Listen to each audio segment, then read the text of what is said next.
ایک بزرگ تھے، یہ نہر کنارے وضو کر رہے تھے، تو کئی دنوں کے فاقے تھے۔ کیا دیکھا کہ پانی کی سطح پر بہتا ہوا ایک خوش نما سیب آیا، تو اشتہا غالب ہوئی، اس کو پکڑا اور کھا لیا۔ جب کھا چکے تو پھر خیال آیا یہ تو میرا تھا ہی نہیں، یہ تو مال لقطہ تھا، تو میں نے اس کو کھا لیا، اب اس کا مالک کیسے ملے؟ جس سمت سے پانی آ رہا تھا اس سمت سفر شروع کر دیا۔ کئی دنوں کی مسافت کے بعد دیکھا کہ ایک باغ ہے جس کی شاخیں اس پانی کی طرف لٹک رہی ہیں۔ سمجھ گئے کہ یہیں سے گرا ہوگا اور میں نے کھا لیا۔ خیر باغ میں پہنچے، مالک سے ملے، کہا کہ یوں میں نے ایک سیب کھا لیا ہے اور میرا غالب گمان یہ ہے کہ اس باغ کا وہ سیب تھا، تو میں معافی مانگنے آیا ہوں، یا پھر بتائیں کہ اس کا ہرجانہ کیا ہوگا۔ جب مالک باغ نے یہ بات سنی، وہ بھی صاحب نظر تھے، سمجھ گئے یہ تو کوئی در یگانہ ہے، یہ تو کوئی گوہر یکتا ہے، تو تیور بدل لیے، کہا ایسے تو نہیں معافی ملے گی۔ کہا حضرت کیسے ملے گی؟ کہا 12 سال تک میرے باغ کی گوڈی کرنا پڑے گی۔ اللہ اکبر، اور ایک شرط اس کے علاوہ ہوگی۔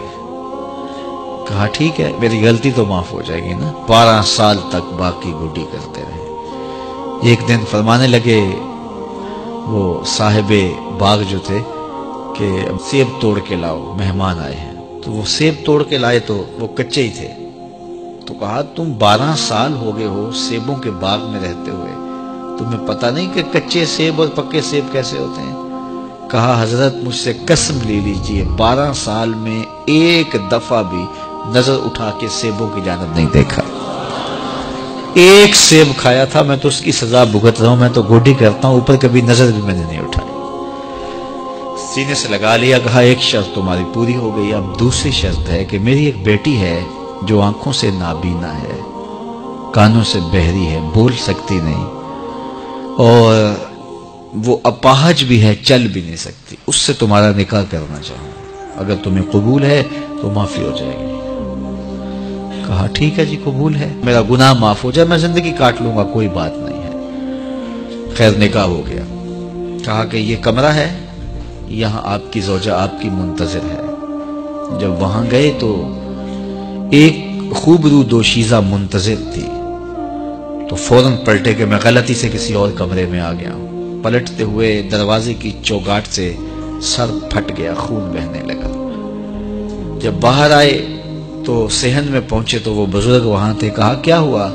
کہ حضرت ایک غلطی کی سزا اتنی کاٹی، اب کہیں دوسری غلطی نہ ہو جائے، وہ تو کوئی اور ہے خاتون۔ کہا وہی تمہاری زوجہ ہے۔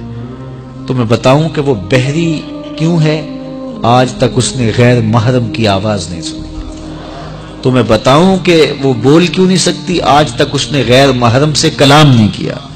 اندھی اس طرح ہے، آج تک اس نے غیر محرم کو نہیں دیکھا، اور اپاہج جس طرح ہے، چل کے کبھی گھر کی دہلیز سے گئی نہیں ہے۔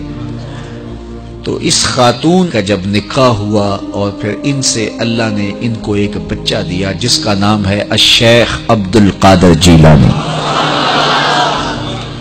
جب ماں باپ اس طرح کے ہوں تو بیٹے اس طرح کے ہی ہوتے ہیں، باپ کا لقمہ پاک، اور ماں اپنی آبرو کی کیسی محافظہ، پھر در یگانہ اور گوہر یکتا جو پیدا ہوتا ہے وہ دین کی احیاء کرنے والا ہے، دین کی مردہ قدروں کو نئی زندگی دینے والا ہے۔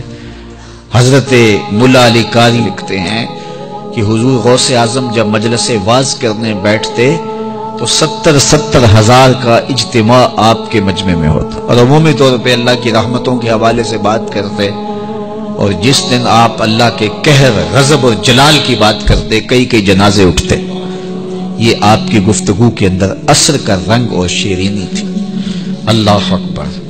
تو باپ دیکھیے کہ رزق کے معاملے میں کتنا محتاط ہے، اور ماں دیکھیے اپنی عصمت کی کتنی حفاظت کرنے والی ہے۔ مائیں بچوں کی تربیت کرتی ہیں، ماؤں کے ذریعے سے پاکیزہ صرف بچے جنم لیتے ہیں، تو لہٰذا ماؤں کو اچھی تربیت کا حامل ہونا چاہیے تاکہ وہ آگے اچھی تربیت خود کر سکے۔